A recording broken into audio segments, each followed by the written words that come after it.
زمانہ آیا ہے بے حجابی کا، عام دیدار یار ہوگا۔ سکوت تھا پردہ تار جس کا، وہ راز اب آشکار ہوگا۔ گزر گیا وہ دور ساقی کے، چھپ چھپ کے پیتے تھے پینے والے۔ بنے گا سارا جہاں مے خانہ، ہر کوئی باد خوار ہوگا۔ کبھی جو آوارہ جنوں تھے وہ بستیوں میں پھر آ بسیں گے، برہنہ پائی وہی رہے گی مگر نیا خارزار ہوگا۔ سنا دیا گوش منتظر کو حجاز کی خاموشی نے، آخر جو عہد صحرائیوں سے باندھا گیا تھا وہ پھر استوار ہوگا۔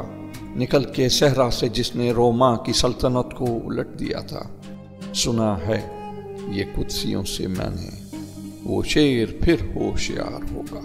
کیا میرا تذکرہ جو ساقی نے باد اخواروں کی انجمن میں، تو پیر مے خانہ سن کے کہنے لگا کہ منہ پھٹے خوار ہوگا۔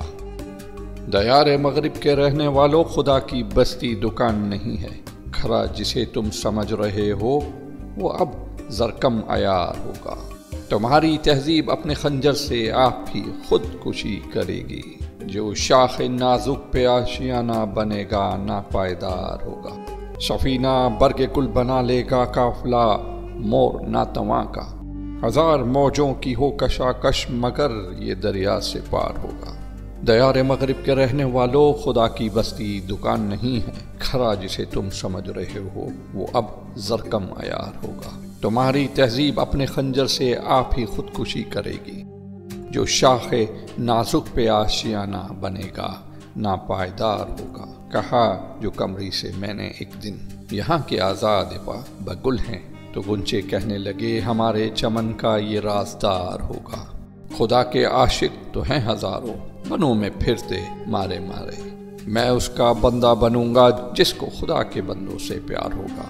یہ رسم بزم فنا ہے اے دل، گناہ ہے جنبش نظر بھی، رہے گی کیا آبرو ہماری جو تو یہاں بے قرار ہوگا۔ میں ظلمت شب میں لے کے نکلوں گا اپنے درماندہ کارواں کو، شرر افشاں ہوگی آہ میری، نفس میرا شعلہ بار ہوگا۔ نہیں ہے غیر از نمود کچھ بھی جو مدہ تیری زندگی کا، تو ایک نفس میں جہاں سے مٹنا تجھے مثال شرار ہوگا۔ نہ پوچھ اقبال کا ٹھکانہ، ابھی وہی کیفیت ہے اس کی، کہیں سر رہ گزار بیٹھا ستم کش انتظار ہوگا۔